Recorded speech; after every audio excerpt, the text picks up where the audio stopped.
Tá, então vamos começar pela segunda vez, abrindo com muita alegria e prazer essa nossa reunião científica do laboratório, se chama LIPSIC, é Laboratório Interinstitucional de Pesquisa em Psicanálise Contemporânea. É um laboratório que é um grupo de pesquisa que foi criado pela Marina Ribeiro e por mim, e que hoje a gente tem reunido por volta de 70 alunos da USP e da PUC que estão pesquisando e professores, orientadores da USP e da PUC, né? Nosso desejo, então, é que se juntem a nós pesquisadores, pessoas interessadas em continuar a tornar a psicanálise viva, e da USP, da PUC, das sociedades, de todos os centros de pesquisa em psicanálise contemporânea, né? Também queremos convidar os alunos de graduação que estão fazendo iniciação, e nosso grupo se interessa pela prática de diálogos psicanalíticos entre diferentes abordagens, na linha de eventos que a gente vem realizando desde 2016. Vou só nomear os 9 professores que fazem parte do nosso grupo, que são da USP, a Ana Maria Lofredo, a Marina Ribeiro, o Nelson Coelho Júnior e o Pablo Castanho. Os professores da PUC são o Alfredo Nafaneto, Luiz Cláudio Figueiredo, Renato Mezan, a Rosa Maria Tosta e eu, né? Por que Bion vai ser uma conversa informal a respeito da importância do trabalho de Bion para a clínica e para a teoria psicanalítica. Eu vou apresentar brevemente a vocês, porque a maior parte de vocês já conhecem, o Inácio Gerber, que é psicanalista, membro efetivo e docente do Instituto de Formação da Sociedade Brasileira de Psicanálise, Luiz Cláudio Figueiredo, psicanalista e membro efetivo do Círculo Psicanalítico do Rio de Janeiro e professor do Programa de Psicologia Clínica da PUC São Paulo. Os dois são autores do livro, vou mostrar aqui, Por que Bion? Não sei se está dando para ver. Está dando para ver, Elisa. Vejo a minha imagem, que eu achei ótimo. Então, esse livro da editora Zagodoni faz parte de uma coleção coordenada pelo Daniel Kupperman, e a Marina e eu somos autoras do Porquê Melanie Klein, Porquê Klein, né? É uma coleção interessante, nós estamos também chamando todos a colaborarem com esses editores que heroicamente continuam a publicar, e todos vocês poderão comprar esses livros com grandes descontos atualmente. É só colocar a editora Zagodoni. Então, eu não me apresentei, mas eu sou a Elisa Maria Ulloa Sintra, também psicanalista, também professora do programa de pós-graduação da PUC, e da saúde da PUC de São Paulo, né? Eu vou passar a palavra ao Luiz Cláudio para que ele possa dar início ao nosso encontro. Vou só explicar. Nós vamos funcionar da seguinte maneira. Eu passo a palavra ao Luiz Cláudio, depois ao Inácio, e a gente pode ir fazendo comentários, e as perguntas a gente vai pedir que vocês coloquem no chat. E a última recomendação é, por favor, desliguem o microfone e a câmera para a gente poder reduzir os ruídos. Tá ok? Vamos lá. Bom dia para todos. Muito obrigado a Marina e a Elisa pelo convite. Na verdade, eu estou aqui um pouco como anfitrião, porque também pertenço ao LIPSIC, mas nesse caso estou como convidado. E o que eu combinei com o meu amigo Inácio é começar fazendo uma espécie de pré-história desse livro, que saiu em 2018. É uma história interessante, porque começou há pouco mais de 20 anos, quando nós fomos convidados pelo Luiz Carlos Menezes, da Sociedade Brasileira de Psicanálise, para nos reunirmos, junto com vários colegas, tanto da sociedade quanto dos SEDES, ou mesmo fora de qualquer instituição, para nos prepararmos para alguma coisa que vai ser criada na França por alguns psicanalistas, como a Elisabeth Lescaut, o René Major, um filósofo, o Jacques Derrida, que se chamava Os Estados Gerais da Psicanálise. Os Estados Gerais se inspirava numa instituição francesa, no Velho Regime, que eram os Estados Gerais que reuniam as várias camadas do povo francês em assembleias.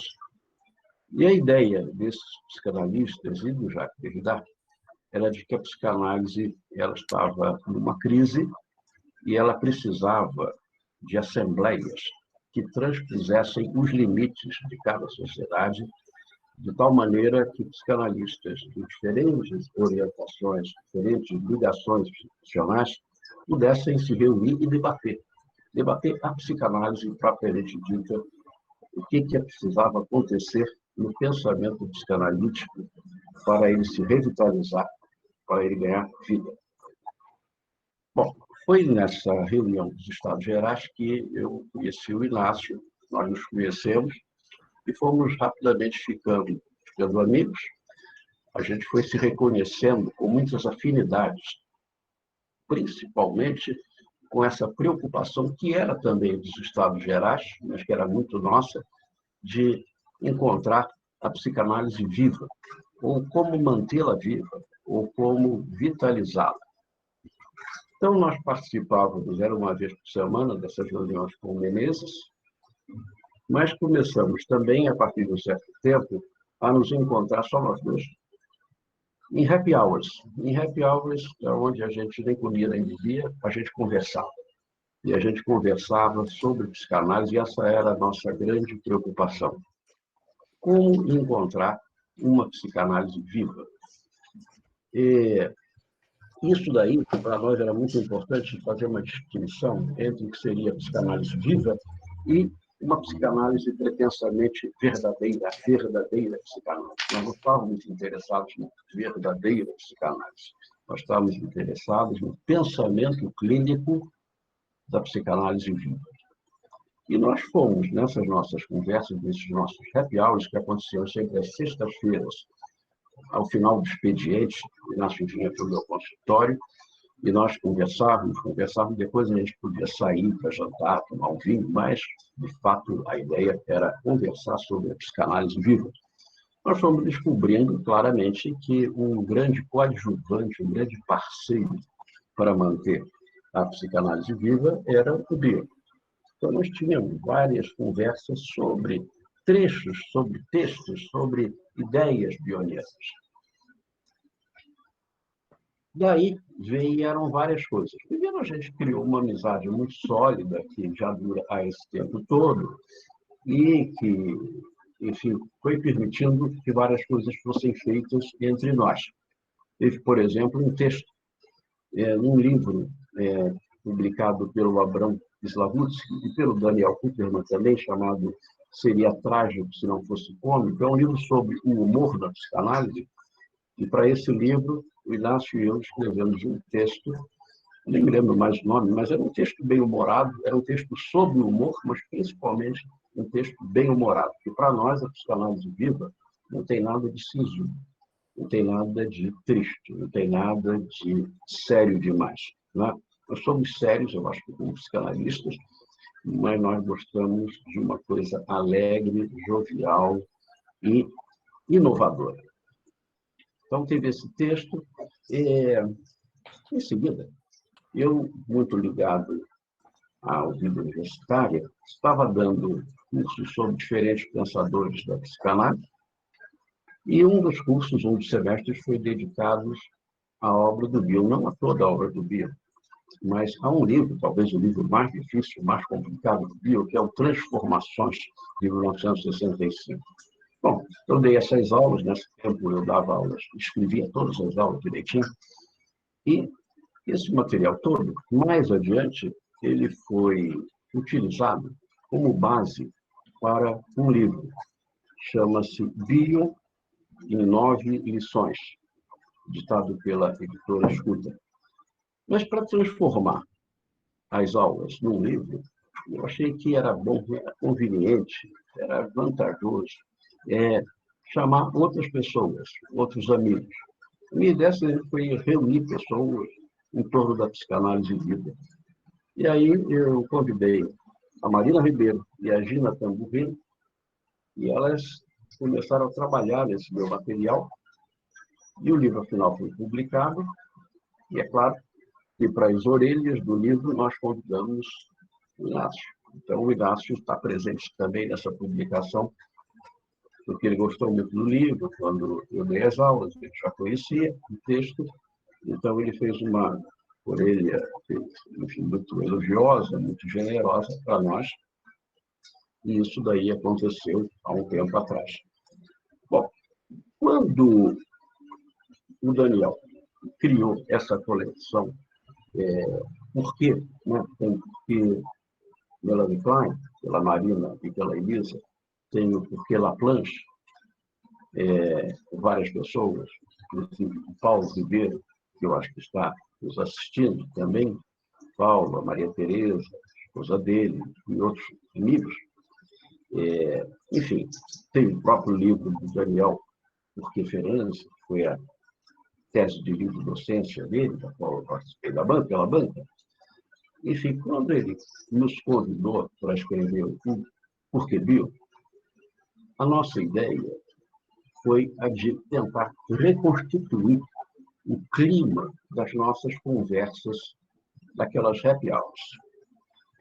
Ou seja, a gente não queria de jeito nenhum um livro acadêmico, nós não queríamos um livro bioniano, chapa branca, associado a um pensamento único, dogmático. Nós queríamos fazer um livro sobre bio que refletisse, primeiro, a minha amizade pelo Inácio e a amizade dele por mim. Ou seja, é um livro nascido de uma amizade. E é uma amizade em torno dessa questão da psicanálise, dessa paixão que nós temos pela psicanálise e dessa ideia de mantermos a psicanálise viva entre nós e, a partir de nós, incluindo tantos amigos, companheiros de percurso, alunos, analisandos, supervisandos. Então, é esse tipo de livro, ou seja, não é que ele exclua leitores bionianos, claro que não, mas ele não é escrito especificamente para leitores bionianos. Na verdade, é porque bio para psicanalistas, é porque bio para qualquer clínico da psicanálise, para qualquer pensador da psicanálise, para qualquer ligação que se tenha com a psicanálise, o porquê bio pode ser interessante.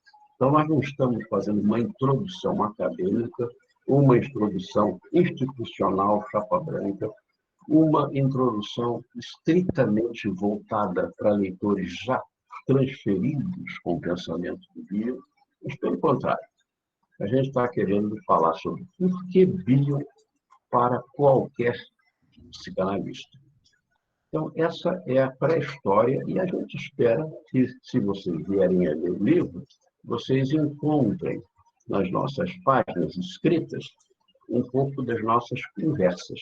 O livro não é na forma de diálogos, não é conversa, mas eu acho que a gente tentou manter um estilo de comunicação o mais próximo possível do que são as nossas conversas, do que foram e continuam sendo as nossas conversas a partir do entorno da psicanálise e desse autor que é para nós é tão importante para manter a psicanálise viva.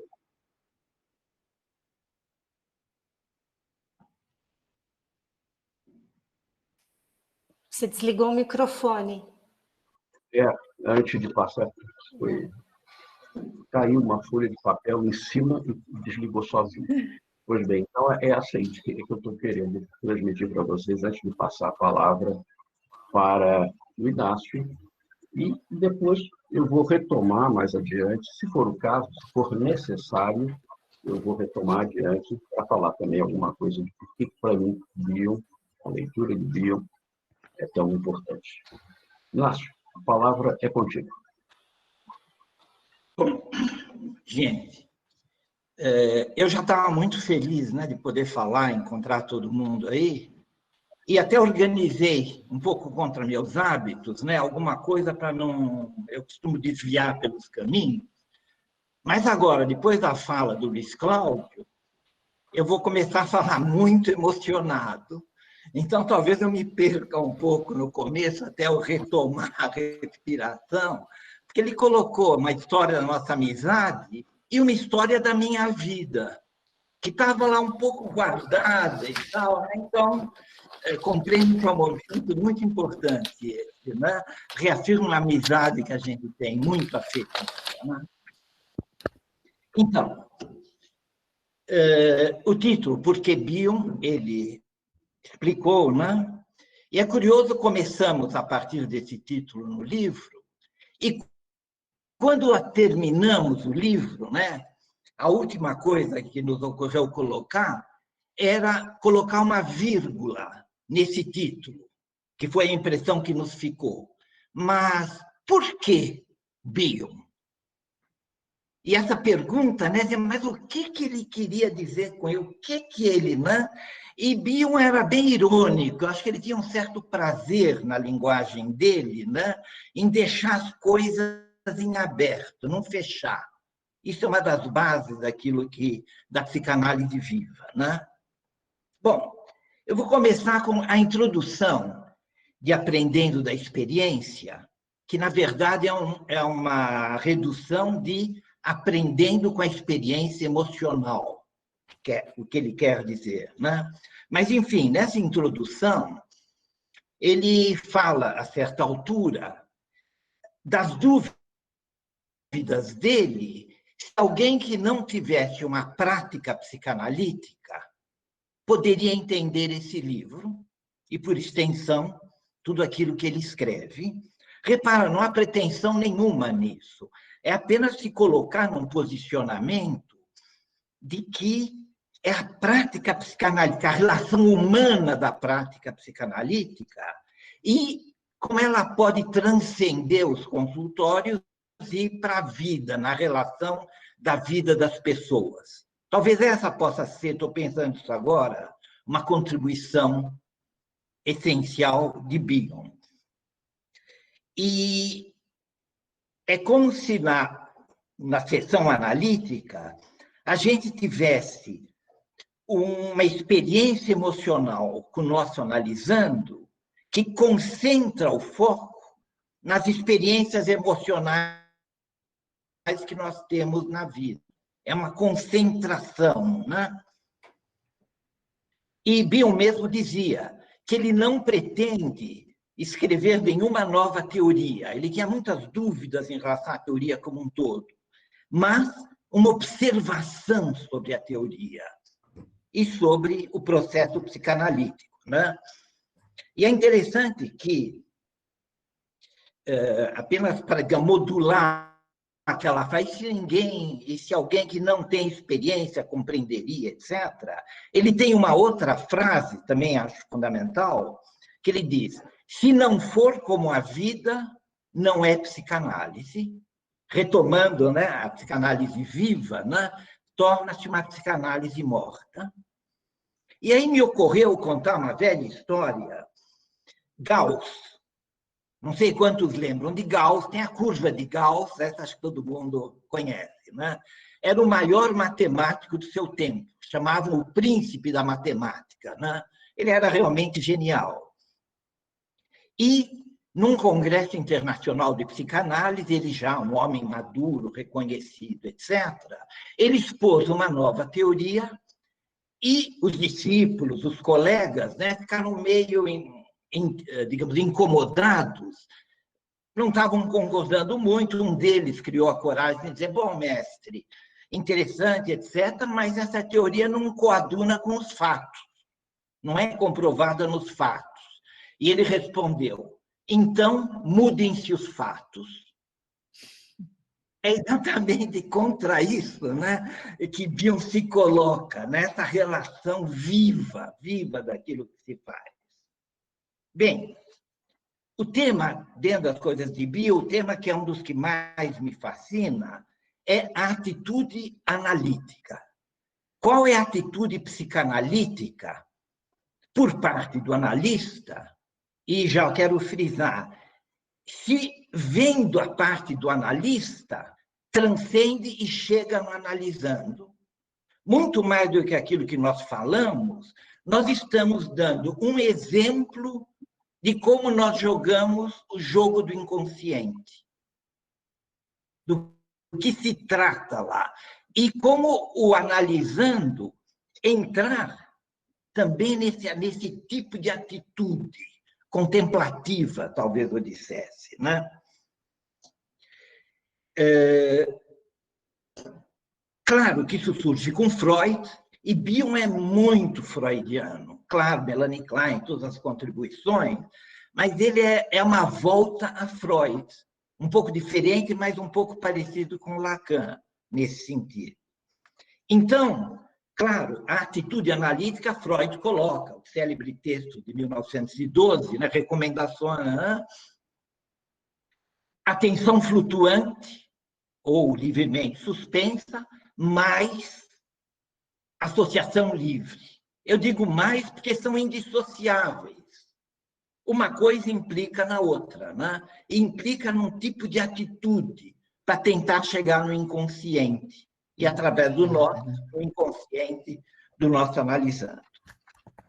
Então, voltando a Freud, tem uma historinha que ele conta, que também é uma daquelas fundamentais, que eu acho que resume, na minha opinião, pelo menos Freud. Ele dizia, olha, durante uma sessão, e claro, eu estou mudando as palavras de memória,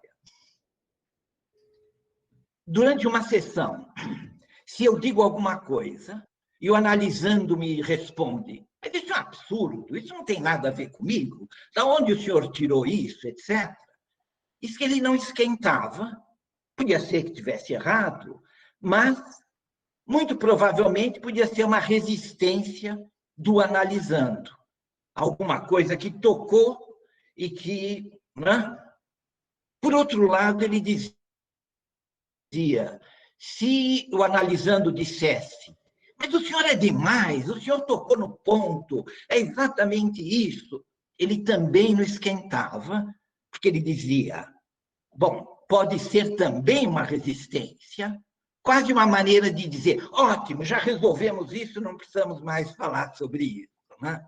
E aí, Freud completava, sim, mas se eu disser alguma coisa, e eu analisando parar um pouco, pensar, e aí dizer, sabe, eu nunca pensei as coisas desse jeito, ou isso nunca me ocorreu.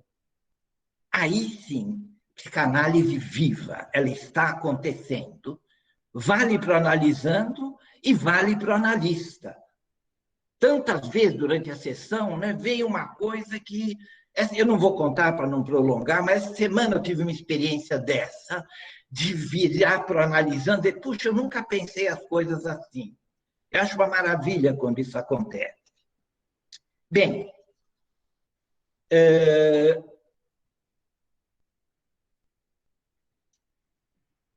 quando Freud coloca essa questão, ele está prenunciando um termo que se tornou muito caro a Bion. A busca do novo. O que é novo num processo psicanalítico? Que não é uma mera repetição de experiências passadas. Pode ser uma revisita a elas, mas com um pensamento novo. Né? Então, para Bion, o novo é o eixo de toda a busca dele. Então, poder repensar pensamentos estabelecidos, novamente, pelo analisando e pelo analista. Né? Incentivar, talvez seja uma das funções básicas do analista, um estado de mente que permita o surgimento de alguma coisa nova, que analista e analisando, claro, quando isso acontece, não é a todo momento, lógico, saem com a impressão que tem uma coisa nova naquilo, algo que vai mudar a atitude e possivelmente as ações. Psicanálise é feita para mudar. E para mudar, tem-se que abrir mão de alguma coisa, senão não é mudança. Não há mudança possível que nos faça abrir mão de uma certeza, de uma crença, de uma ação, seja lá do que for, né?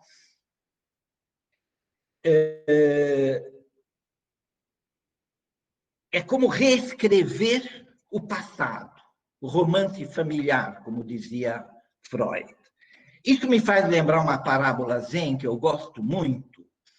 Diz que tinha um mestre zen, isso séculos atrás, né, no Japão, que vivia recolhido numa cabana, num lugar muito remoto. E um professor muito renomado da Universidade de Kyoto, então, resolve procurá-lo para tentar conhecer o que é essa coisa do Zen, né? Uma coisa meio restrita ao conhecimento. Ele vai, o mestre recebe ele na porta de uma cabana muito simples, ele entra e o mestre oferece um chá. E aí ele começa a preparar aquela longa cerimônia de preparação do chá, e o professor não para de falar sobre seus títulos, sobre seu reconhecimento, os alunos, os livros, as teorias. E aí, no fim, o professor diz, mas eu vim aí para tentar procurar saber do Zen. Aí o chá estava pronto, o mestre oferece, põe a xícara, né? Pega o bule e começa a servir chá. Serve chá, enche a xícara, cai na mesa, cai na roupa do professor, que levanta, meio surpreendido, e diz, mas o que é isso? O que significa isso? E o mestre diz, quando a xícara está cheia, não cabe mais chá. Dá para entender, né?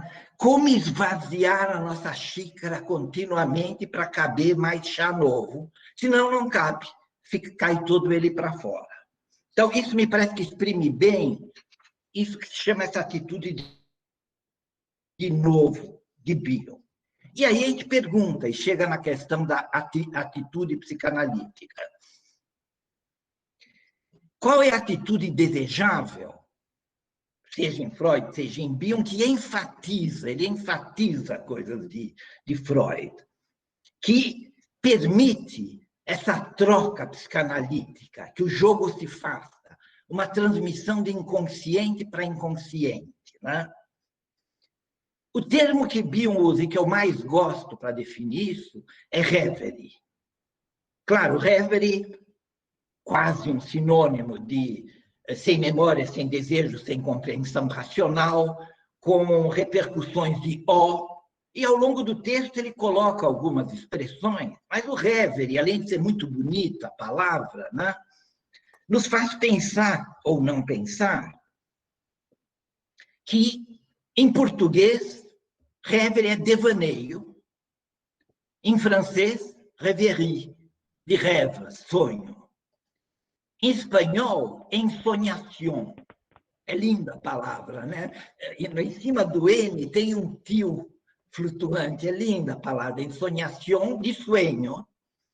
Curioso, não entendi ainda bem, um dia ainda vou tentar pesquisar por que devaneio, né? Mas também é bonito. Então, a ideia é esse estado de devaneio. Curioso, em música, muitas músicas que chamam reverie. O reverie de Schumann, aí no original francês. O reverie em inglês talvez tenha alguma diferença, não vamos discutir isso agora. Então, é uma música para ser ouvida sem pensar. Sem pensar quem é o autor, qual a clave, o contraponto, etc. Simplesmente ouvir, um ouvir prazeroso. E eu junto isso, porque é bom numa sessão quando a gente está ouvindo prazerosamente. E repare, eu sei, a gente lida com emoções, com tristezas e tal, mas estar lá para, de alguma maneira, ajudar, tem que ser uma experiência prazerosa. Tem que ser, não, desculpe. O ideal seria que fosse uma experiência prazerosa. Ah, como sofremos. Eu não acho que nós sofremos, nós curtimos muito o que nós fazemos, né? Então, a partir dessa atitude, é que Bion propõe, coisa que às vezes estranha às pessoas, psicanalistas, sonhar a sessão. Então, o rêve é um estado de sonho, um estado de devaneio, em que se afastam os pensamentos. Até quando vem um pensamento, a gente poder dizer, olha eu aí, querendo estar livre para ouvir, me vem esse pensamento. E incorporá-lo de alguma maneira. Bem, me avisem a questão do tempo, porque senão eu vou me perder, mas já está quase no fim. Então, essa questão do sonho chega a um limite de a gente ouvir, analisando, que sabe de uma coisa? Eu fui lá e quebrei a cara daquele sujeito. Se ele nos dissesse, olha, eu sonhei que eu fui lá e quebrei a cara daquele sujeito. Para efeitos práticos, claro que é muito diferente. Mas para efeito analítico, não tanto. Estamos pensando qual é a experiência emocional de quebrar a cara ou ter uma enorme vontade de quebrar a cara. Evidentemente, mantendo as diferenças. Mas vocês entendem o que eu estou querendo dizer, né? Então, pensar também que esse estado desejável, Freud, Bion, etc., não é um estado que a gente esteja permanentemente na sessão. Há tentativa, mas há momentos em que nós temos que estar despertos. Luiz Cláudio é uma expressão muito boa para isso, como eu compreendo, que é implicação e reserva, né? Ou momentos em que você está no inconsciente, essa transição, cesura, como o Bion gostava de dizer, entre consciente e inconsciente. Ou melhor, proporções maiores de consciente e proporções maiores de inconsciente. Eles são uma parte de uma mesma coisa, né? Em proporções diferentes. Então, sim, isso não ser uma imposição ou uma obrigação, é uma tentativa que vai se tornando uma prática quase corpórea, pelo menos é como eu sinto. Quase como se o inconsciente fosse um órgão interno, em que, de repente, a gente sente ele presente, inclusive na vida, né? Bem,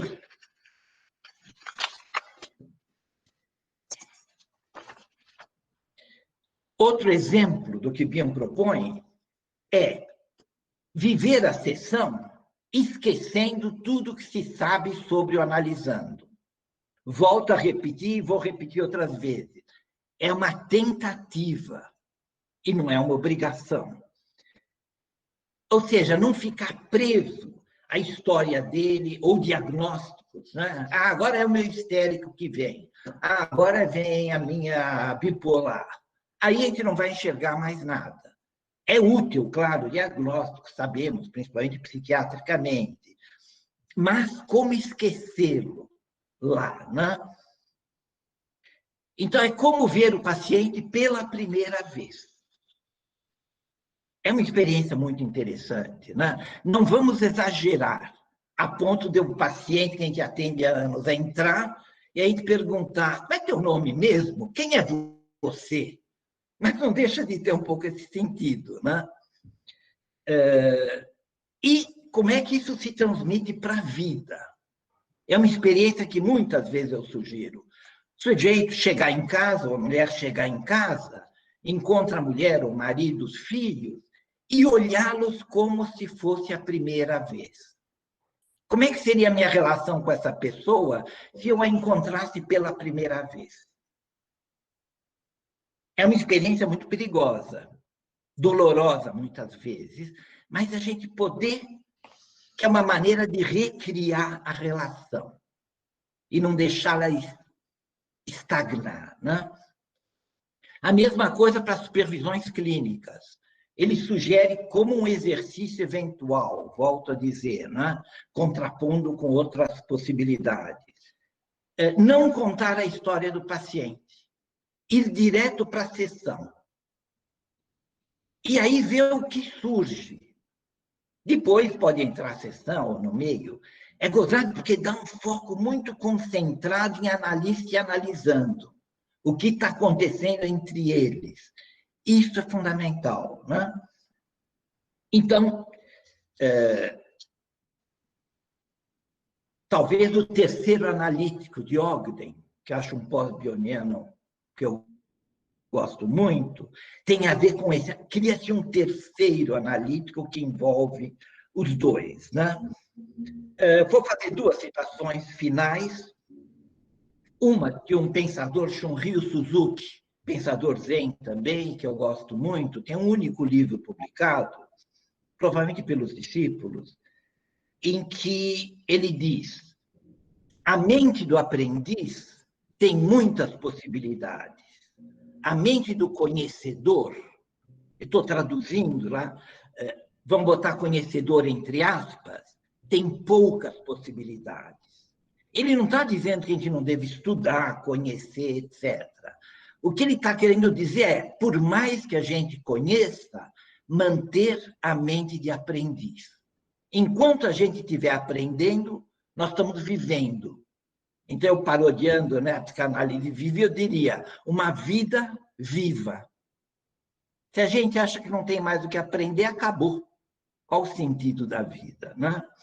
E uma frase do Ogden, que eu gosto muito também, em que ele diz: os psicanalistas hoje deveriam se preocupar mais com o bem-estar dos seus analisando, os pacientes, do que com a psicanálise. Dá para entender, né? Muito obrigado, era isso que eu queria dizer. Muito obrigada, Inácio. Vamos passar a palavra para o Luiz Cláudio, né? Uhum. Bom, boa parte das coisas que o Inácio disse são de absoluta concordância. No entanto, eu acho que vou poder repeti-las um pouco com as minhas palavras para reforçar, né, certas ideias que me parecem tão importantes que precisam ser retomadas inúmeras vezes. Primeiro, é essa nossa preocupação com a mente do analista e com essa dimensão que o William dá à psicanálise de alguma coisa empírica. O nosso comprometimento não é com as nossas ideias, com as nossas teorias. Nós não estamos querendo convencer ninguém. Nós não estamos querendo vender o nosso peixe. Nós estamos ali observando, sentindo e pensando a partir daquilo que se passa entre as pessoas que nós estamos atendendo e nós mesmos. Eu acho que é essa presença viva do analista em sessão que torna também possível a presença viva dos nossos analisandos, enfim, das pessoas que nós estamos ali atendendo. Então, o Bill, ele dá realmente um relevo enorme à observação clínica e não às nossas teorias. Ele tem uma visão, no fundo, de que, de fato, nós nunca vamos ter acesso teórico a coisa nenhuma. A coisa em si, ela é incognoscível. O inconsciente, isso já sabemos desde Freud, não pode ser acessado através das nossas ideias. Talvez um pouco através do que nós conseguimos produzir no âmbito dos afetos, dos sentimentos, das experiências emocionais. E nós vamos correndo atrás, tentando com nossas ideias dar um pouco conta, dar um pouco de inteligibilidade, nunca total, àquilo que está sendo vivido. Então, nós nos encantamos com o Bion exatamente por conta dessa disposição de mente que é prestar atenção no que se passa e não tentar construir ideias, grandes elaborações teóricas e vendê-las de alguma maneira, convencer o outro de que nós estamos certos. Nós não estamos certos, talvez não estejamos também errados, mas nunca vamos saber. O que nós podemos é prestar atenção no que se passa entre nós e aqueles que nós estamos ouvindo. Isso daí se liga a uma enorme liberdade, mas também rigor na apropriação, criação e uso das teorias. Não é? Então, o Bion lê Freud, o Bion lê muito, estudou muito como Klein, o Bion cria, a partir de um certo momento, seus próprios conceitos, suas próprias ideias, mas ele faz sempre o uso de tudo isso que está a serviço da clínica, da observação clínica e de uma clínica viva, não de uma coisa formatada, estereotipada e repetitiva. Como o Inácio acentuou muito bem, nós estamos apenas interessados no novo, na produção do novo, na descoberta do novo, na detecção daquilo que pode estar se insinuando, começando a emergir de novo num campo que é o campo da nossa clínica, da nossa relação com o paciente. Nessa medida, eu acho que o Bion ele tem uma inserção muito profunda e, ao mesmo tempo, uma transformação muito livre do legado de Freud e de Melanie Klein.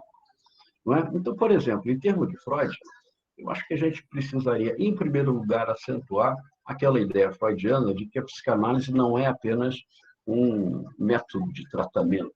É, antes de mais nada, e sempre uma pesquisa.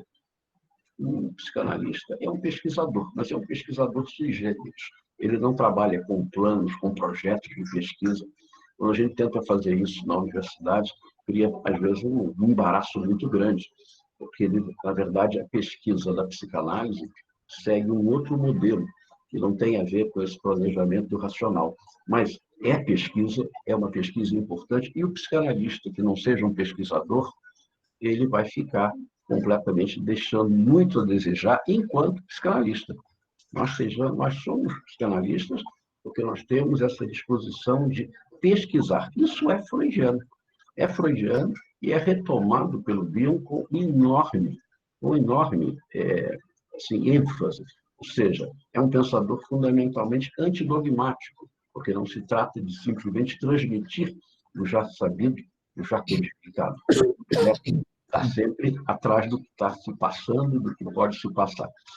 Mas eu acho que, em relação ao Freud, também, por exemplo, toda a problemática do Freud sobre a atenção flutuante é retomada de maneira mais profunda, mais radical pelo Bion, como já disse o Inácio, quando ele pensa, por exemplo, em termos de sem memória, sem desejo e sem compreensão prévia.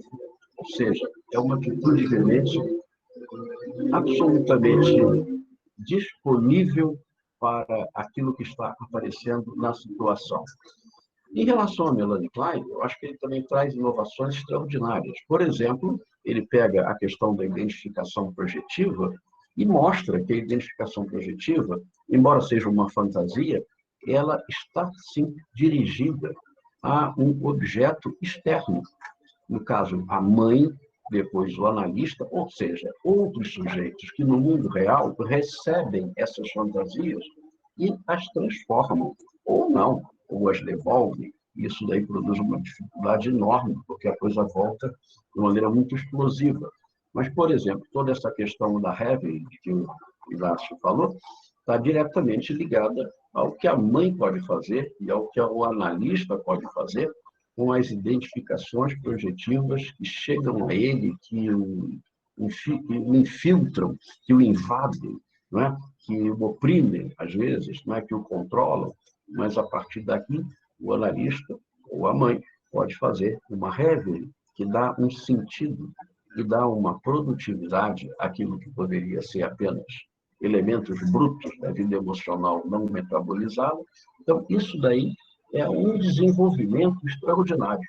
A gente pode pensar o Bion como um autor kleiniano. Muitos kleinianos usam completamente, digamos assim, ficam muito à vontade para usar o Bion na medida em que ele pertence à tradição kleiniana, só que trazendo inovações extremamente importantes. Mas a gente poderia também pensar o Bion como pertencendo a uma tradição freudiana porém trazendo também a problemática freudiana, novidades bastante radicais e muito importantes. Mas eu queria acrescentar um elemento que vai além do que já foi dito pelo Inácio. Ele falou, por exemplo, do Ogden. O Ogden é um dos neobionianos, mas é um neobioniano que, como muitos outros neobionianos, não são apenas leitores do Bion. Eles foram também discípulos do Winnicott. Então, um dos meus interesses no Bion é perceber que o Bion e o Winnicott são autores absolutamente essenciais para aquilo que nós poderíamos chamar de psicanálise contemporânea. A psicanálise contemporânea, que começou a se desenvolver a partir da década de 80 do século passado, está conosco até hoje, ela não pode ser entendida, ela não pode ser usada, ela não pode ser apropriada por nenhum psicanalista atual, como nós, se não levarmos em conta as suas origens nesses dois pilares, que é Bion e Winnicott. Então, eu diria que também o interesse no Bion é para nós podermos fazer contato com esses pilares, com esses fundamentos da psicanálise contemporânea.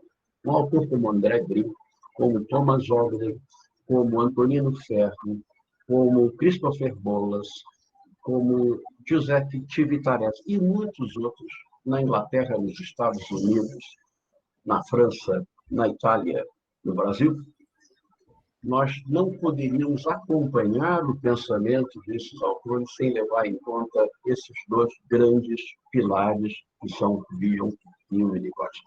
Então, também o meu interesse, o porquê Bion, tem a ver com a percepção da importância do Bion para tudo que se faz na psicanálise de mais novo, de mais inovador, de mais radicalmente revolucionário até os dias de hoje. Então, acho que a partir de agora a gente poderia conversar. Eu gostaria que as pessoas pudessem colocar suas questões aqui no chat. E já teve uma questão do Anderson. Você quer colocar a sua questão, Anderson? Eu acho melhor ele escrever, Elisa. Tá. Acho melhor que a questão seja escrita e depois eu gostaria de fazer uma questão também. Tá. Então, o Anderson Rodrigues tinha dito, se possível, o professor Luiz Cláudio falar sobre relações virtuais, trazendo também o pensamento bioniano. Quer dizer, na verdade, tem toda uma questão. O que eu acho que ele está perguntando são os atendimentos remotos, né? A gente pode fazer criar um pensamento aí entre o remoto e o virtual, né? Vamos pedir... Talvez, Elisa, só complementando um pouco, né, que seria interessante a gente ouvir um pouco do Luiz Cláudio e do Inácio, já que Bion é um autor, né, continua ampliando um pouquinho a pergunta do Anderson, um autor que vai falar muito da experiência emocional da sessão, né, entre o analista e o paciente na sessão, como é que eles têm percebido as diferenças que vem ocorrendo nesse setting online, mas a partir, vamos dizer, dessa compreensão do Bion, da experiência emocional do analista na sessão.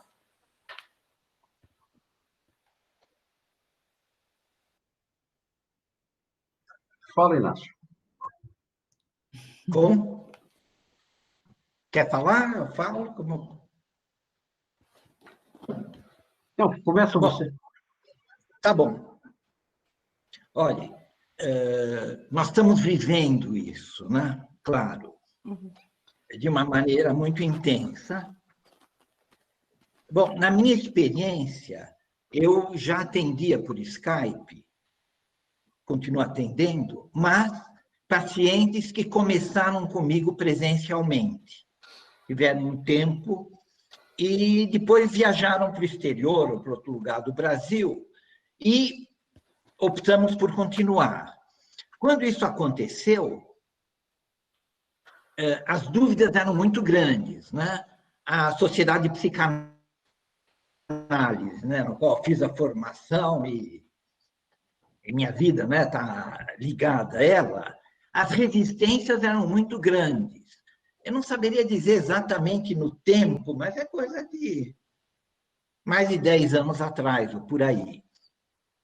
Uma recusa total, não existe identificação projetiva, ou não há relação emocional.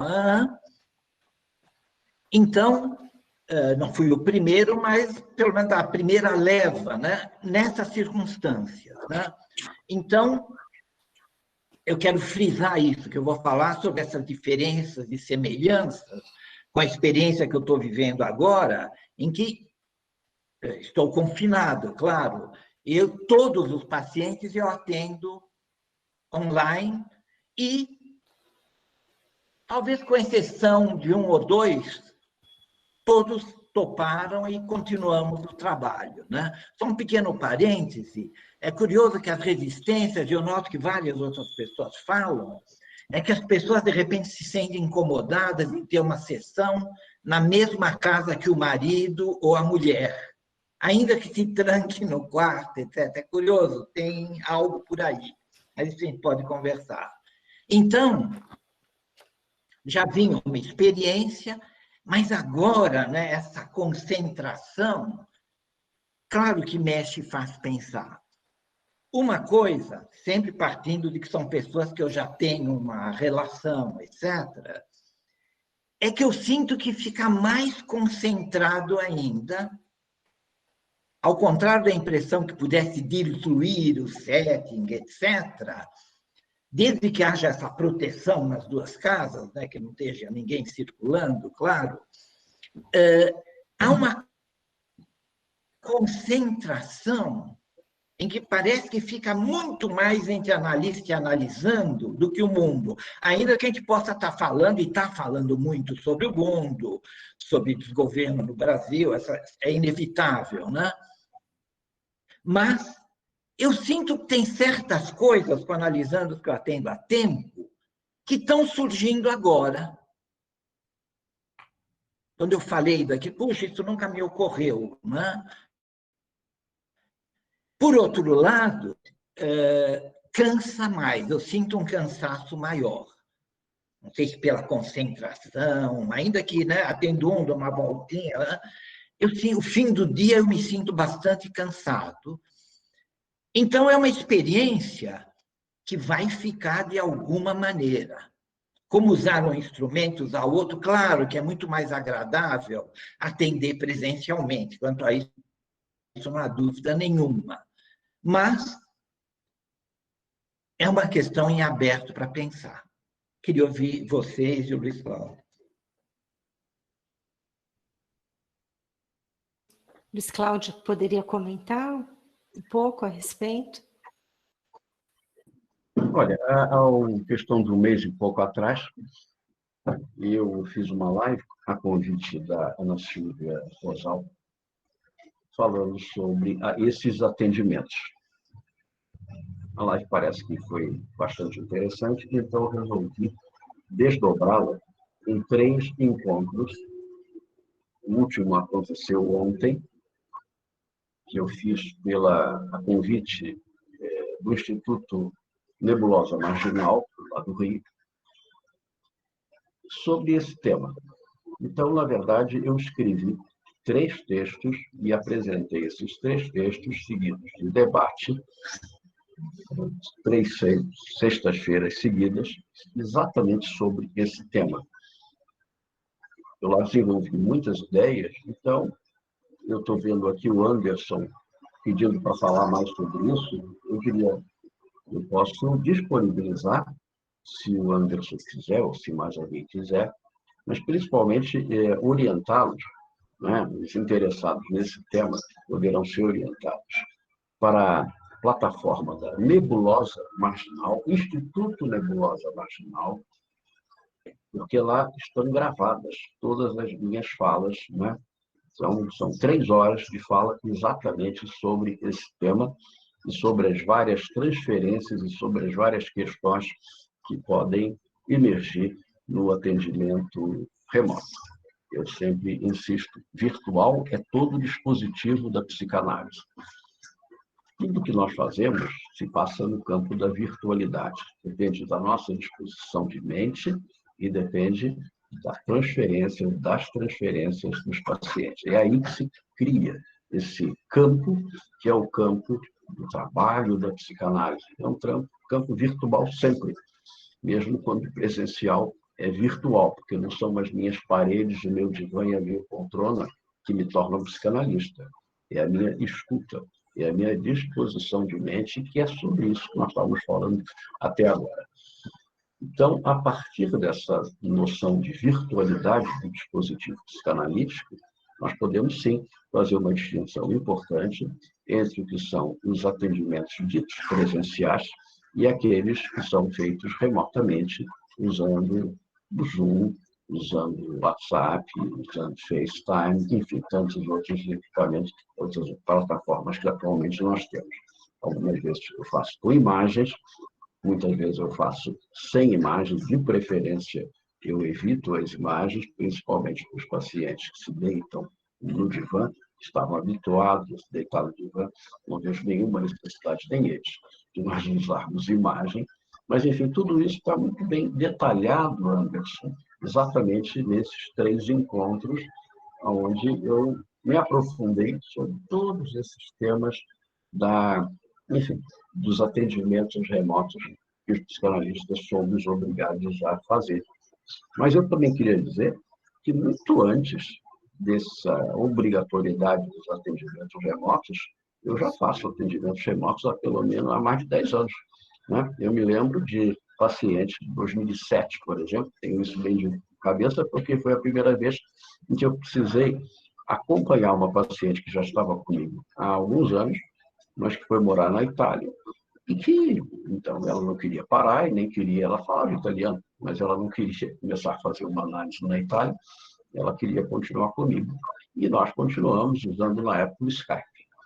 E isso daí absolutamente não era uma questão, o trabalho funcionou perfeitamente, ela voltou, aliás, e continua comigo até hoje. Aliás, hoje mesmo, depois do nosso encontro aqui, eu ainda vou atendê-la. Mas o fato é que agora eu vou fazer pelo Zoom, mas não porque ela mora em São Paulo e eu também, né? Mas, enfim, por outras razões. Mas, de qualquer maneira, é claro que faz muita diferença entre aquilo que a gente fazia remoto, pelo desejo do paciente de continuar ou iniciar.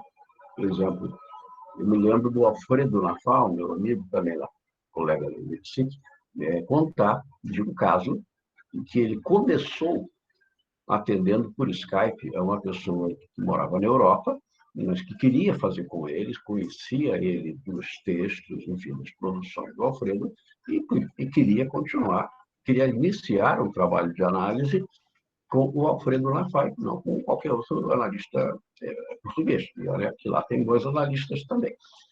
E isso parece que deu muito certo pelo que ele conta. Ou seja, de qualquer maneira, havia forte desejo ou para continuar ou para iniciar, e isso faz muita diferença. Hoje nós não estamos fazendo remotamente porque nós desejamos, né? Porque nós não podemos fazer de outra maneira, nem queremos nos expor e muito menos expor a saúde de quem a gente atende. Mas eu acho que todas essas questões, elas me parecem muito interessantes, mas eu terminei ontem essa minha última fala, lá no Nebulosa Marginal, dizendo que esses atendimentos nos obrigam a nos relembrar, afinal de contas, da dimensão de pesquisa da psicanálise. Tem muitas ideias que nós já temos a partir das experiências que estamos realizando, mas é um enorme campo de pesquisa. E é uma pesquisa importantíssima que se faça não apenas para a gente estar à altura das demandas dos acontecimentos e tudo mais, mas porque a gente aprende a fazer psicanálise nessas situações extremas. A psicanálise, ela cresce enfrentando desafios, ela cresce enfrentando resistências, ela cresce enfrentando dificuldades de toda a ordem.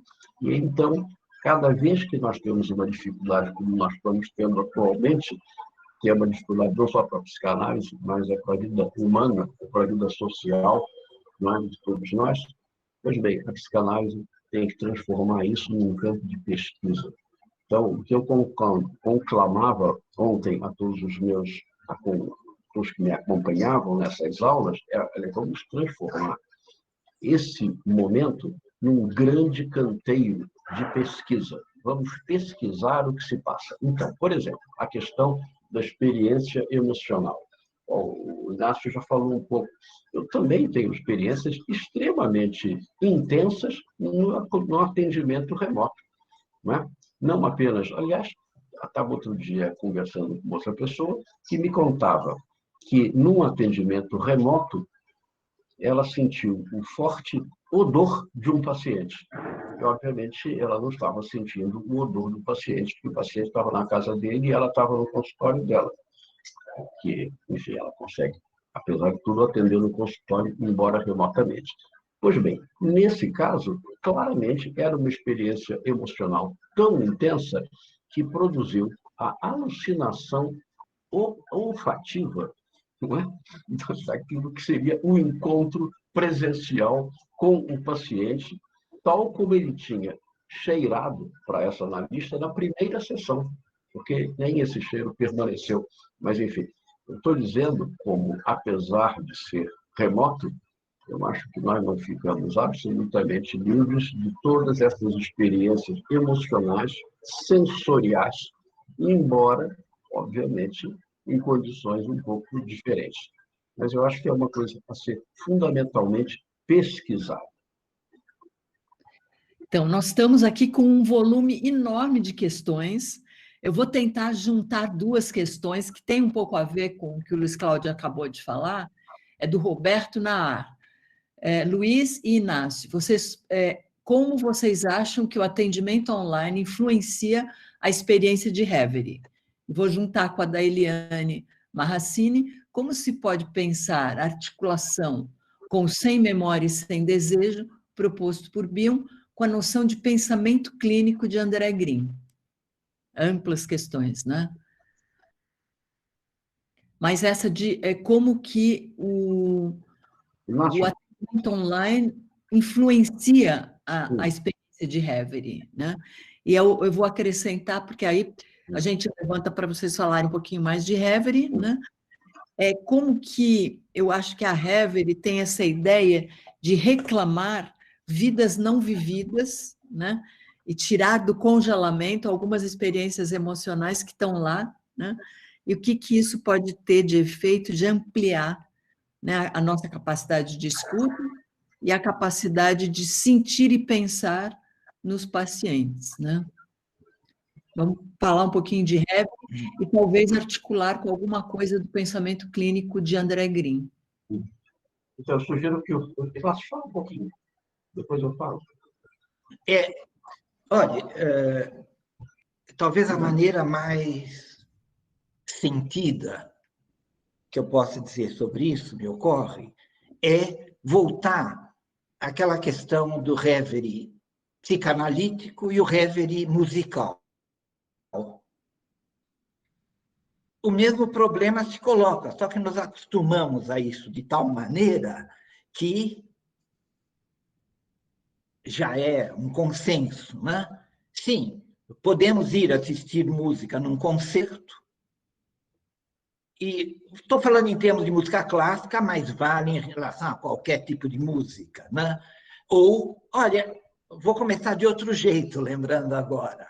Ontem, não sei quantos de vocês assistiram, que teve o vídeo do aniversário do Gilberto Gil, e, para comemorar o aniversário, ele fez um show com as filhas,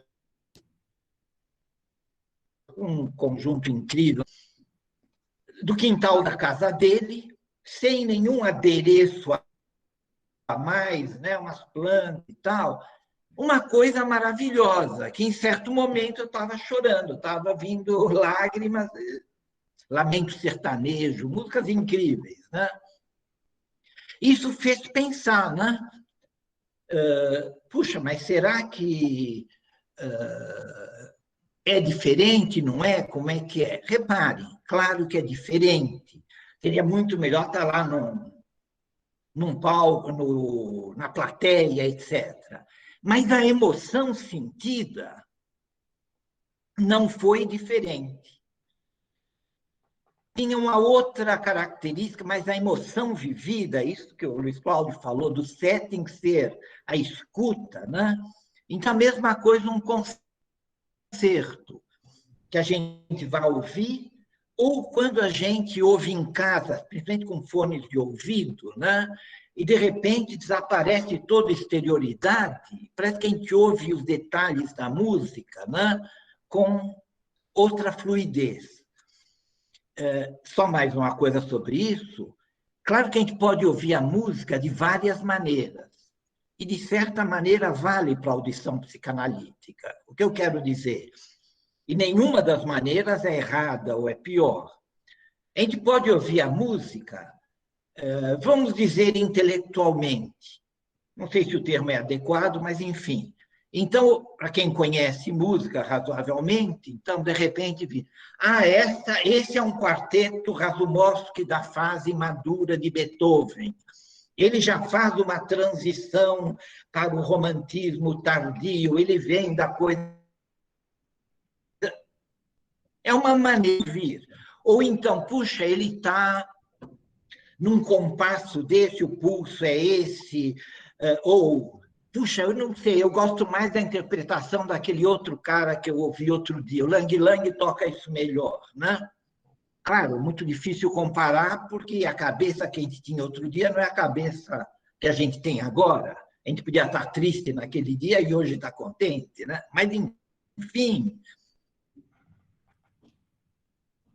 são maneiras de ouvir. Mas tem que é quando tudo isso some o compositor, some o intérprete, some as condições, e de repente a gente ouve a música, a própria música, ela nos pega totalmente.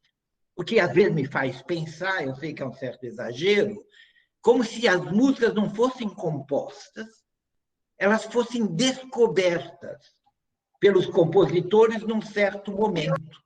Elas estão lá para serem descobertas. Enfim, pensar qual a relação disso com a audição psicanalítica, né? Eu deixo em aberto.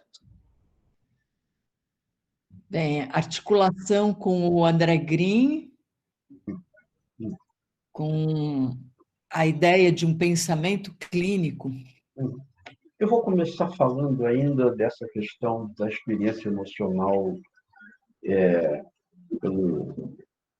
no atendimento remoto. Eu acho que essa experiência ela vai depender, em primeiro lugar, da minha capacidade de escuta, como foi acentuado também agora pelo Inácio, da relação, da intensidade da relação que eu estabeleço com o paciente, que o paciente estabelece comigo nesse atendimento, exatamente como no atendimento presencial, ou seja, da força, da transferência do seu impacto sobre a minha mente, que não é a minha mente, sobre todo o meu psiquismo, inclusive sobre meu corpo, porque eu acho que, apesar de nós estarmos separados por, às vezes, muitos quilômetros de distância, mas o atendimento remoto, ele permite um contato, na verdade, às vezes até mais próximo, às vezes até excessivamente próximo, né? Eu tenho uma certa preocupação de me manter não excessivamente perto da câmera.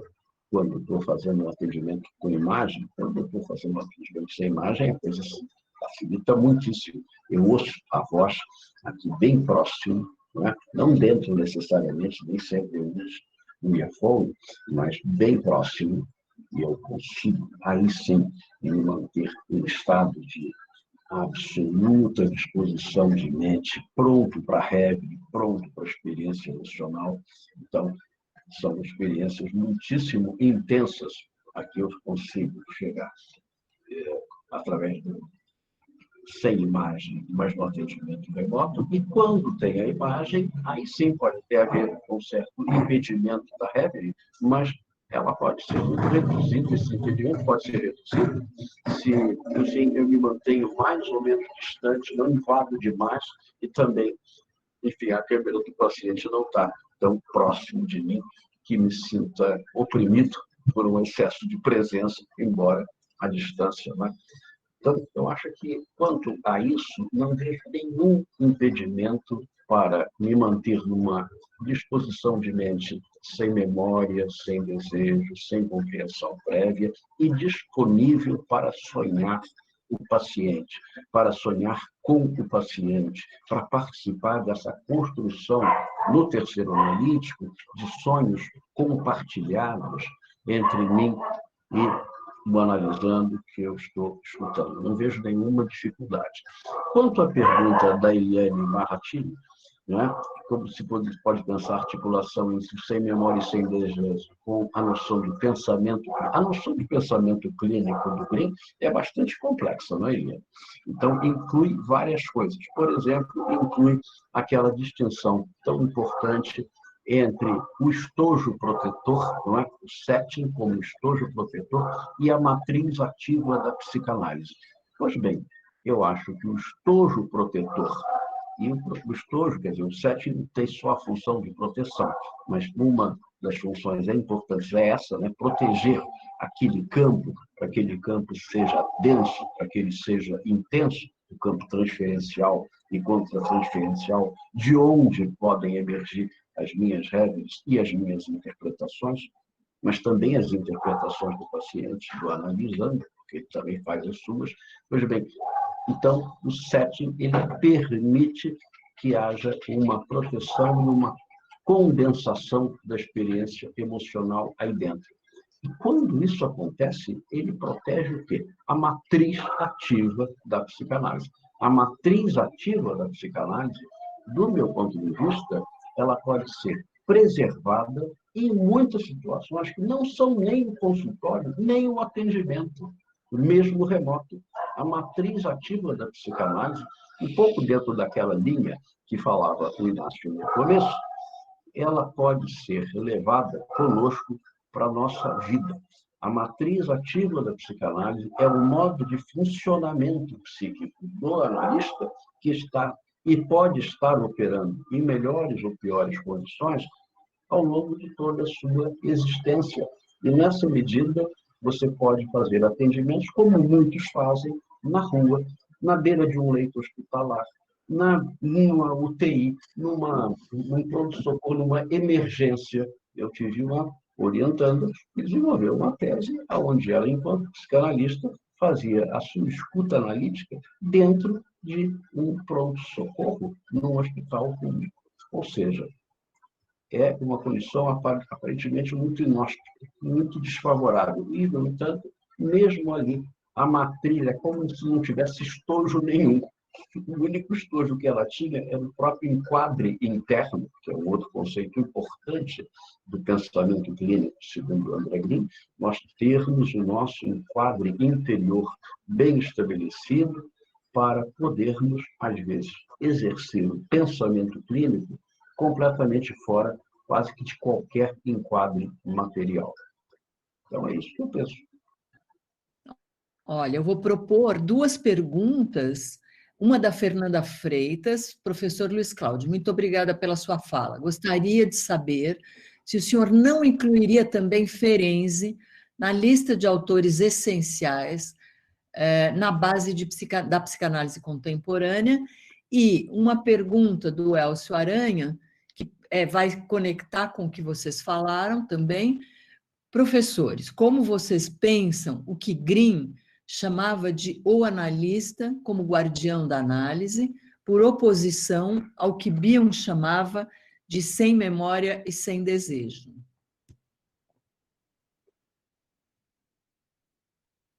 Quer falar, Inácio? Quer falar? Posso falar alguma coisa? Claro. Vou falar, sim, falar alguma coisa. Olhe, eu vou falar, como quase tudo que eu estou dizendo, né, da minha experiência com Ferenczi e a experiência com Green.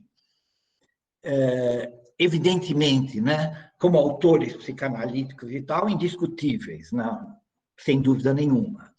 Uma, Ferenczi, foi para mim uma descoberta. Eu não quero me colocar como pioneiro, mas a minha idade me permite, né? Eu comecei com as levas iniciais dos movimentos, né? Então, quando começou essa redescoberta de Ferenczi, que estava estabelecido como alguém que ficou louco, ou aquelas coisas todas, né? Então, foi um movimento curioso, muito afetivo. O primeiro congresso internacional que teve de Ferenczi, né? E pessoal da Hungria, pessoal de... Né? E que se demonstrava muito na atitude. Foi um momento romântico. Eu chamo, cada movimento tem um momento romântico, então todos estão de acordo. Então a gente chegava, se abraçava, né? Tinha uma manifestação de alguma coisa que vinha de Ferenczi, e é fundamental para Bion, para Klein, para... Que bom que está vendo essa redescoberta novamente, mais uma de Ferenczi. E, por outro lado, pensando no Green, o Green teve uma experiência muito diferente, curiosa. Evidentemente, sobre os escritos, as percepções dele é indiscutível, né? Estudei muito, muito útil. Mas isso me coloca um dilema ou uma perplexidade. Muitas vezes se pergunta, como é que é esse analista atendendo? É uma resposta impossível, né? Só se a gente pudesse estar imaterialmente lá assistindo, né? Mas muito difícil, né, de dizer. Eu costumo dizer que é observar como é que ele é na vida. Não é alguma coisa que o analista entra no consultório e baixa. Claro, baixa a busca da atitude, tudo isso, né? Concentração, mas que baixa um santo nele, né? A gente é o que a gente é, né, de alguma maneira. Então, isso me provocava uma perplexidade enorme em Green. Eu tive contato pessoal com ele. Ele teve 2 vezes fazendo palestra na Sociedade de Psicanálise. Numa delas, tinha que levar ele para o hotel, teve contato e tal. E outra num congresso em que ele fez, acho que foi Buenos Aires, que ele fez a fala magistral, né? E a coisa que sempre me deixava perplexo, como ele, intrigado, é por que esse homem é tão mal-humorado? Ele é de um mau humor, de reclamar de tudo, do hotel, disso. A fala magistral, que era uma enorme homenagem a ele, né, aquele congresso todo, ele ficou a fala toda reclamando das pessoas que não entendiam ele. Então, as impressões que a gente, digamos assim, cultiva autores que a gente gosta. Não há esse é melhor, esse é pior. A gente, de alguma maneira, se aproxima daqueles que têm a ver com a gente, né? Então, minha formação inicial, física, matemática, engenharia, né? E daí para frente, né? Alguma coisa nos leva. É o que dizer dele. Não, certamente o Inácio tem razão. Eu jamais chamaria o Green para happy hours aqui no meu consultório. Eu acho que, para isso, o Inácio Gerber é muito mais interessante. Né? Não, sem dúvida, você tem razão, Inácio. A gente só conhece das pessoas o que elas são, né? Portanto, a gente não entra no consultório, não grava as sessões delas. O que a gente pode imaginar é como é que elas poderiam ser com seus analisandos a partir de como é que elas são conosco, né? Com seus amigos. Então, se você encontra um sujeito tão mal-humorado, tão enfesado, né? Tão reclamão, poxa, a gente fica com dúvida como é que ele vai poder, que escuta ele vai ter para certos, né? Para certos casos, que a gente sabe que não são fáceis, não são casos difíceis de ouvir. Mas se a gente já chega com essa reclamação toda da vida, que não é nem desse ou daquele, é uma coisa generalizada, então eu concordo contigo. No entanto, eu leio muito Green, eu leio muito bem, acho ele um autor absolutamente essencial para entendermos a psicanálise de 1980, ou até menos antes, mesmo antes, desde a década de 70 para cá. Eu acho que o Green ele se tornou, até a morte dele recente, um autor muito, muito, muito importante e com uma capacidade de elaboração e de comunicação extraordinárias. Mas nós temos dúvidas quanto ao analista que ele podia ser a partir dessa coisa enfesada e mal-humorada que ele tem. De qualquer maneira, eu acho que eu não dissuadiria as pessoas a se interessarem pelo Green, pela capacidade de pensamento do Green. E o Green, alguém agora pode ligar com a questão de diferença. O Green é um dos sujeitos que, me parece, pela primeira vez, percebeu, ele faz, digamos assim, continuamente um uso muito criativo do Bion e do Winnicott. Ele conhece Ferenczi bastante, tem posições, às vezes, não muito simpáticas ao Ferenczi, pelo menos as inovações técnicas do Ferenczi, no final da década de 20, começo da década de 30, até morrer, mas ele reconhece que o Ferenczi, que a linhagem ferenziana, na qual ele coloca o Michael Balint e o Winnicott, é uma linhagem absolutamente essencial para a psicanálise contemporânea. Então, eu diria, eu não tinha citado ainda Ferenczi, mas certamente nós não podemos excluir a linhagem ferenziana, a matriz, não é, do pensamento ferenziano, principalmente na medida em que ela se manifestou em analistas extremamente criativos e muito importantes, que foram Balint e, principalmente, o Donald Winnicott. Então, através do Winnicott, Ferenczi está entre nós. E é certamente uma das origens do pensamento clínico contemporâneo, aonde a problemática da neurose não deixa de existir, não deixa de ser importante. Mas nessa psicanálise contemporânea, passa a ter muito interesse tudo aquilo que nós podemos aprender com e para os pacientes borderline, que foi o tema, um dos temas privilegiados pelo Green, pacientes narcisistas, esquizoides, psicóticos, toda essa problemática desses adoecimentos mais graves, que envolvem a constituição do eu, as deformações ou alterações do eu, como chamava Freud, os mecanismos de defesa mais radicalmente impeditivos e prejudiciais, coisas que começaram a ser estudadas pela Melanie Klein, que, aliás, tinha sido analisando do próprio Ferenczi, em primeiro lugar, depois do Adam. Ou seja, toda essa problemática da não neurose, ela é essencial na psicanálise dita contemporânea. E nessa psicanálise, os pensamentos teóricos e clínicos do Ferenczi são essenciais. Então, eu recomendo muitíssimo, inclusive, esse livro do Daniel Kupperman, O Porquê Ferenczi, que foi a livre-docência dele. Então, é logicamente um livro mais acadêmico do que o nosso, né? Eu acho que de todos os porquê isso, porquê aquilo outro, talvez o nosso seja o menos acadêmico, o menos chapa branca, o menos institucional, digamos assim, o que se tenta se manter o mais próximo assim, de nós mesmos e da nossa amizade. Mas é um livro do Daniel, é um livro muito bem feito, uma apresentação muito bem estudada, trabalhada do pensamento ferenziano, que certamente é essencial. Para esclarecer qualquer dúvida sobre o que eu disse, eu diria: viva Green, viva Ferenczi, viva Winnicott, que eu não citei antes, é fundamental, viva Klein.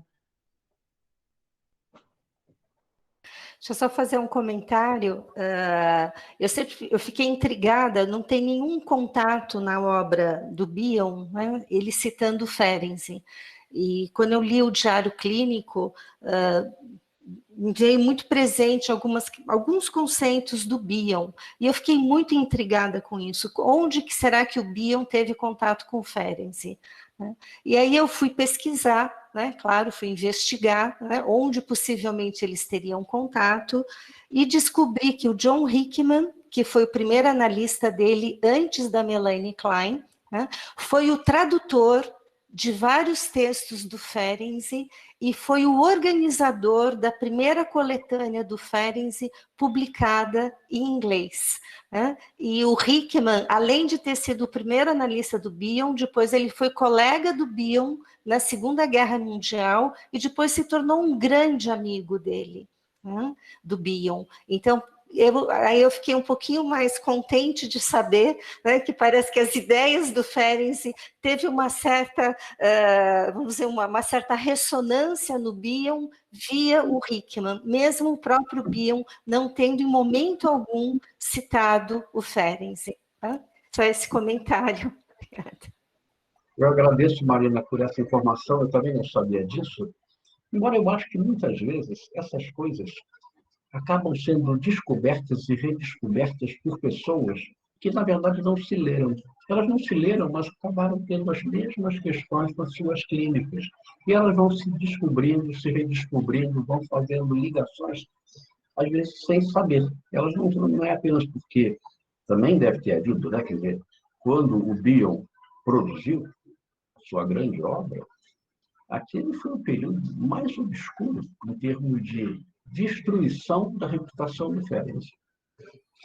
Como disse o Inácio, só a partir de uma certa época foi possível, e mesmo assim, em certas sociedades, ainda é muito mal visto considerar Ferenczi. Não há praticamente cursos sobre Ferenczi em sociedades ligadas a ele, até hoje.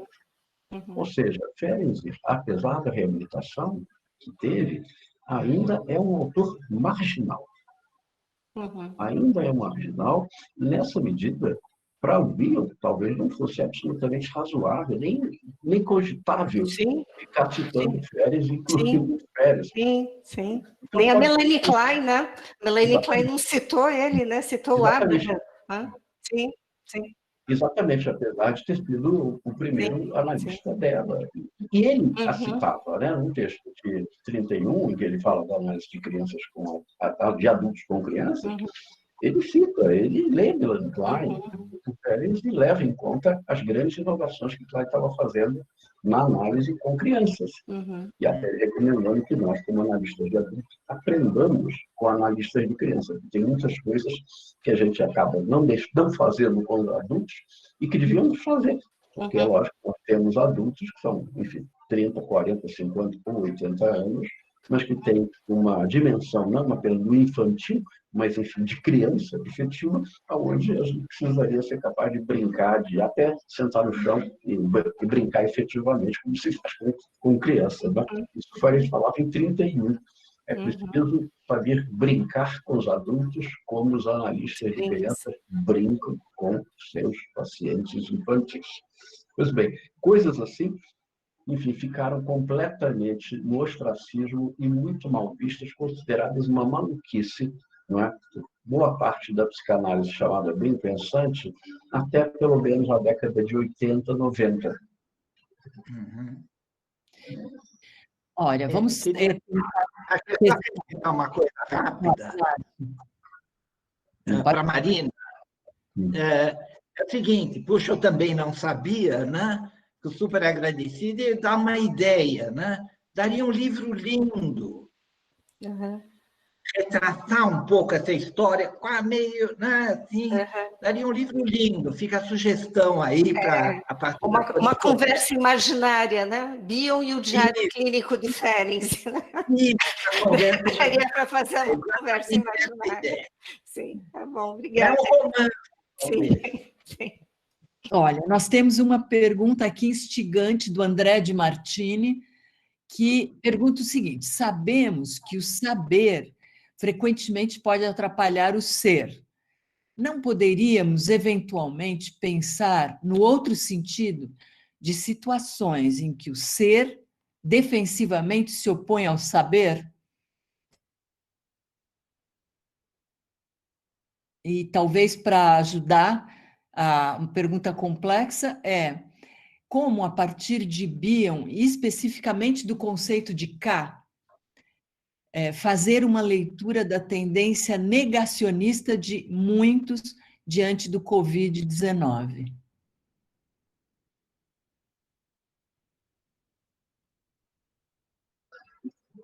Inácio, quer falar?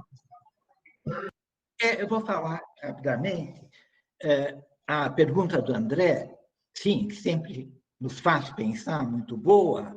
Eu diria que, para resumir, o que eu consideraria talvez não uma resposta, mas algo a pensar sobre isso é a própria essência do inconsciente. Claro, às vezes a gente esquece que estamos falando, não ele, claro, mas a gente mesmo, estamos falando, psicanálise, a matriz é o inconsciente. É esse outro, essa versão expandida, né, do consciente, em que as duas coisas convivem na sua integral contradição. Então, o que a gente pode é exatamente acompanhar todo esse jogo em que realmente uma coisa pode ser usada como defesa em relação à outra. Então, como a tal da cesura de Bion fala com isso, de certa maneira. É uma separação e uma união. É um espaço em que há uma transição, né, de consciente em inconsciente. Eu penso um pouco isso do que o André colocou, mas é uma questão totalmente em aberto, né? A gente tem que tomar o cuidado em relação a isso. Depois tinha uma segunda questão, qual era mesmo? Sim, do Covid, né? K, como é que a gente pode ligar a questão do K com a questão do negacionismo em relação ao Covid? Sim, o negacionismo, como eu vejo nessa situação, sim, é uma negação total do saber, mas que espelha uma negação total do ser.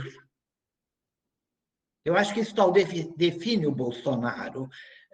Ele não transita entre uma coisa e outra, ele não pensa. Pegando pensa exatamente no sentido que Bion coloca, né? Eu vou contar uma pequena coisa que me veio agora. Quando eu dizia, né, de um paciente que diz uma coisa que a gente nunca pensou. Eu fiz uma relação porque esse que eu atendo por Skype, ele mora nos Estados Unidos há muito tempo, né? Atendi ele no Brasil, e a certa altura, eu não vou entrar no contexto, ele comenta do Trump, e logo depois desse comício que o Trump esperava 20 mil pessoas no ginásio, e só veio um terço, qualquer coisa assim, né? Comentando a partir disso, a certa altura ele diz: os Trump devem sofrer muito. Eu ouvi aquilo e, de repente, eu tive que repensar. Essa imagem arrogante, bom, tudo que existe de pior, né? Um modelo do Bolsonaro, né? Com um pouco mais de vivência, talvez, mas horroroso, né? E eu nunca parei para pensar quando ele disse, claro, tinha a ver com a sessão com ele, o Trump deve sofrer muito, deve ter uma total insatisfação permanente. Eu não consigo imaginar o Trump em paz, indo dormir de noite em paz. E eu disse para ele, pô, isso nunca tinha me ocorrido desse jeito, né? Então, é isso aí. Muito bom. Queria falar alguma coisa. Em primeiro lugar, eu acho que não foi possível ainda responder a pergunta do Elcio. Eu acho uma pergunta importante. Elcio, a pergunta professores, como vocês pensam que o Green pensam o que o Green chamava de o analista como guardião da análise, por oposição ao que o Bion chamava de sem medida, sem memória e sem desejo. Não vejo oposição, Elcio. Eu não vejo oposição, porque o analista é o guardião da análise na medida em que ele sustenta o seu enquadre interior. O analista é o que instala a situação analisante com a sua escuta e com a sua capacidade de sonhar, brincar e pensar. A análise começa quando o analista se disponibiliza como alguém que escuta, sonha, brinca e pensa. Nessa medida, ele é o guardião da análise, porque ele é o que instala o espaço onde a matriz ativa da psicanálise pode operar. É o primeiro enquadro. Depois ele vai tentar outros estojos protetores para tornar a sua atividade um pouco mais facilitada. Pois bem, dentro da matriz ativa, é aí que o analista vai ter que aparecer sem memória, sem desejo e sem compreensão prévia. De uma certa maneira, o que o analista instala é um espaço para que o outro possa chegar, que seja convidativo para o outro, para que o outro chegue com suas fantasias, suas defesas, suas resistências, com todo o seu psiquismo, com a sua unidade somatopsíquica para dentro desse espaço. É um espaço aberto, é um espaço sem memória, sem desejo e sem compreensão prévia. Então, uma coisa é o analista com seu enquadro interior instalando, guardião da análise. E a outra coisa é o que se passa dentro desse espaço, onde o analista é pura disponibilidade e abertura. Nessa medida, agora voltando à pergunta do André, eu não vejo uma oposição propriamente, André, entre ser e saber. Então, a oposição é entre, de um lado, ser e saber, e do outro lado, ignorar. Manter a mente aberta, vamos lembrar de Bion falando da capacidade negativa. O que é a capacidade negativa? É a capacidade de esperar o inesperado, de fazer contato com aquilo que você não sabe, com aquilo que você, afinal de contas, procura saber, pesquisa, mas faz essa pesquisa desse modo, digamos, menos deliberado, menos planejado e menos racional do que um pesquisador no laboratório, mas a capacidade negativa é fundamental para manter a mente do analista aberta, completamente aberta. E na medida em que ela está aberta, ela não leva muito em consideração aquilo que ele pensa que sabe. Na verdade, André, eu acho que nós não sabemos quase nada. Principalmente durante uma análise, nós sabemos pouquíssimo. Nós fracassamos completamente como analistas se supusermos saber e se vestirmos a carapuça de um sujeito suposto saber, para falar numa linguagem lacaniana. Não é o nosso saber que nos faz analistas. O que nos faz analista é a nossa capacidade de nos sustentar na ignorância. Então, a oposição não é entre ser e saber, mas é entre ser e supostamente saber e, pelo outro lado, ignorar e querer saber, desejar saber, pesquisar. Então, nós estamos chegando perto do horário, mas tem uma pergunta importante do Bartolomeu Vieira.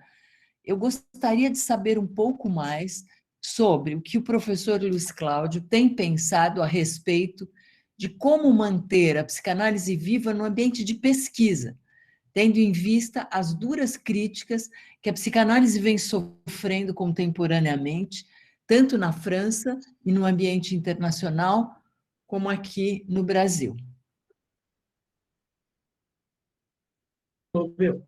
Bartolomeu, eu acho que a gente mantém a psicanálise viva, mantendo a psicanálise viva, praticando psicanálise.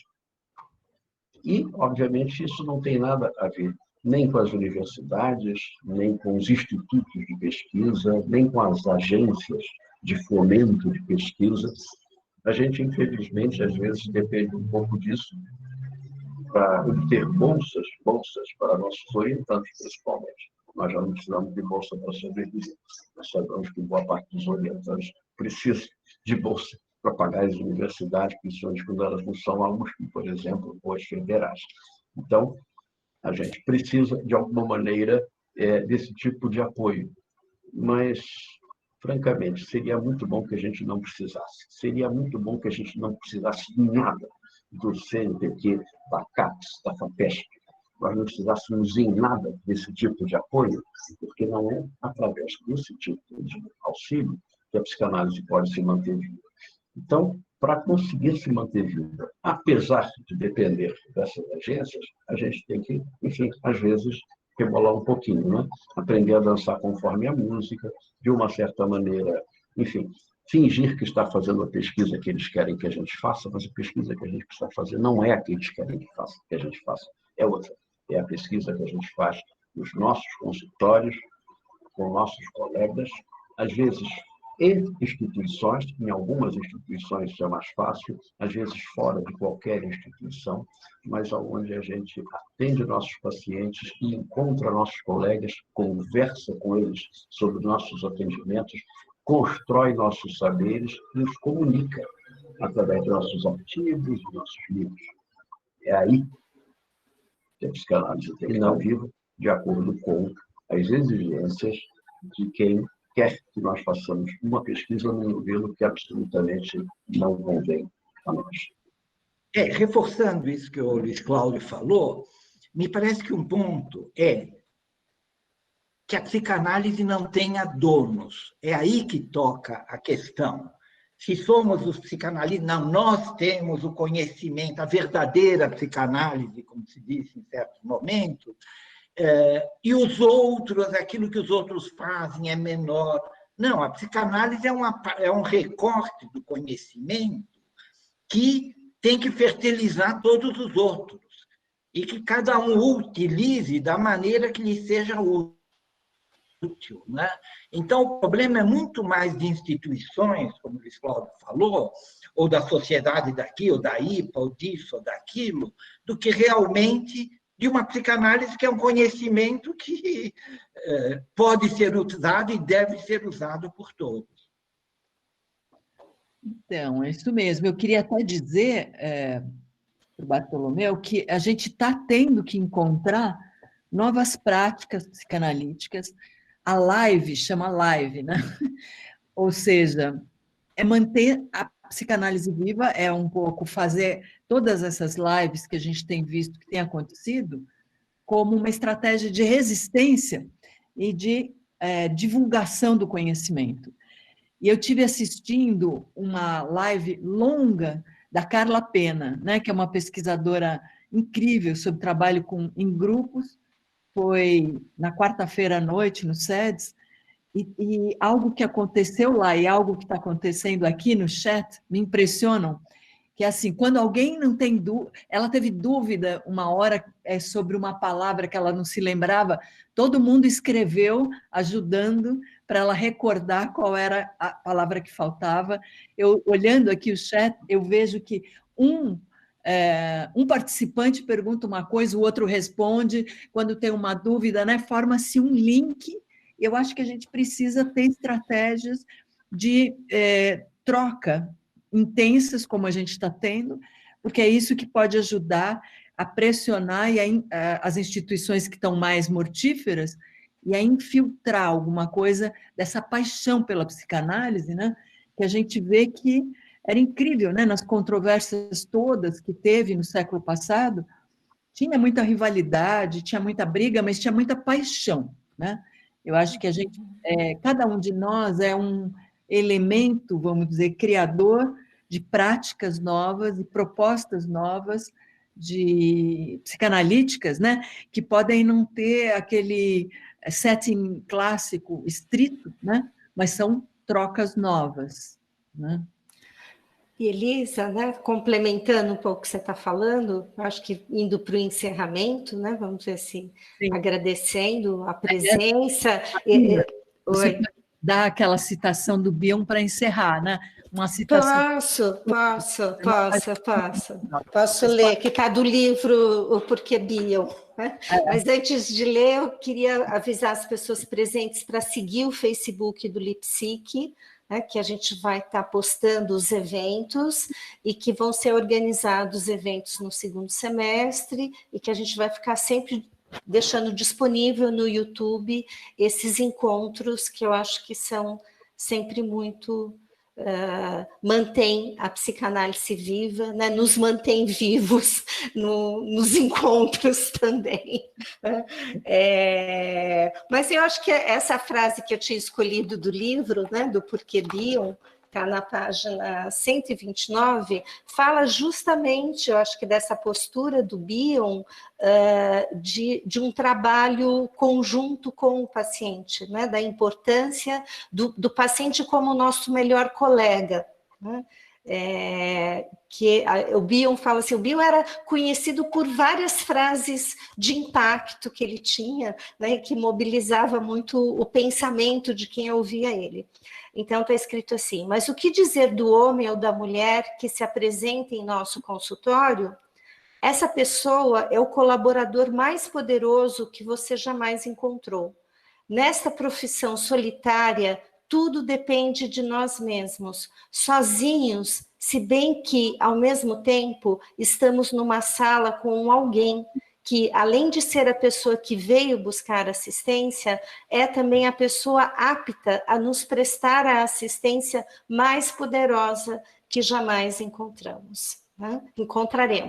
Então, eu acho que é isso, né? Assim, como um trabalho em conjunto, né? E um trabalho sempre de pesquisa, né? Eu acho que, como o Luiz Cláudio comentou, e a gente abriu, acho que nesse campo online, a mente é uma virtualidade, né? O nosso trabalho é uma área de virtualidade, a mente é uma construção virtual, né? Então, como ir escrevendo, né, também sobre o que a gente está vivendo. E eu gostaria muito de agradecer a presença do Luiz Cláudio, do Inácio, e foi um prazer as autoras do Porquê Klein conversarem um pouquinho com os autores do Porquê Bion.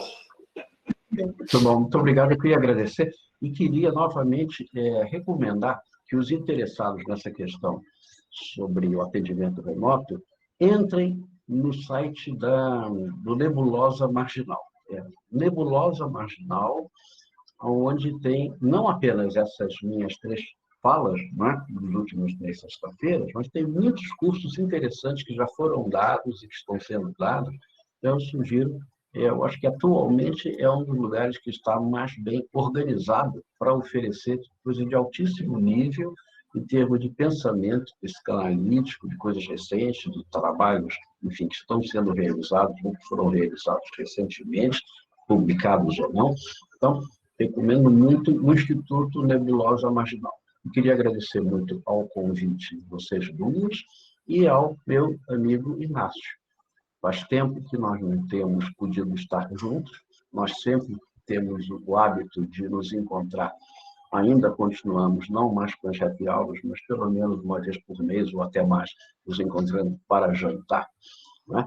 Então, muito tempo, estou com saudade do Inácio e da Celina, e foi muito bom podê-los ver aqui.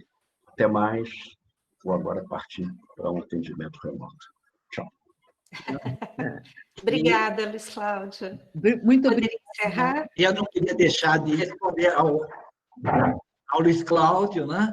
E a todos. Foi um prazer enorme, né? É como se a presença do outro estimulasse a gente a falar. Vem ideias e tal, né? E vamos jantar muitas vezes, com muitas taças de vinho, e agradeço a todo mundo aí que me ouviu e ouviu a todos nós. Eu queria agradecer muito todas as pessoas que estiveram junto conosco, né? E vamos fazer estados de reverie coletivos e trabalhar, porque a nossa mente é virtual, né? Não é só o setting analítico, ela é também uma nebulosa marginal que a gente precisa de muita reverie para tornar visível o invisível das relações. O vínculo humano é invisível, né? Então, para tudo isso, a gente precisa de reverie, né? Tanto para tornar visível o aspecto real da nossa cabeça como o aspecto virtual dos nossos vínculos, que fortalece a gente conseguir falar deles e torná-los mais concretos através da nossa Reverie. Isso tudo a gente deve um pouco ao Bion, né? Essa ênfase sobre isso. Vamos lá, então, vamos esperar que nas próximas vezes a gente avisa vocês com antecedência para a gente poder se reunir de novo. Obrigada. Muito obrigada. Até logo. Até logo. Por favor, avisem logo que estiver disponível no YouTube e qual é o link para a gente poder entrar no YouTube, Ok. tá bom? Ok. Tá bom, então, Luiz Cláudio. Muito obrigada. Tchau, tchau. Tchau a todos. Tchau.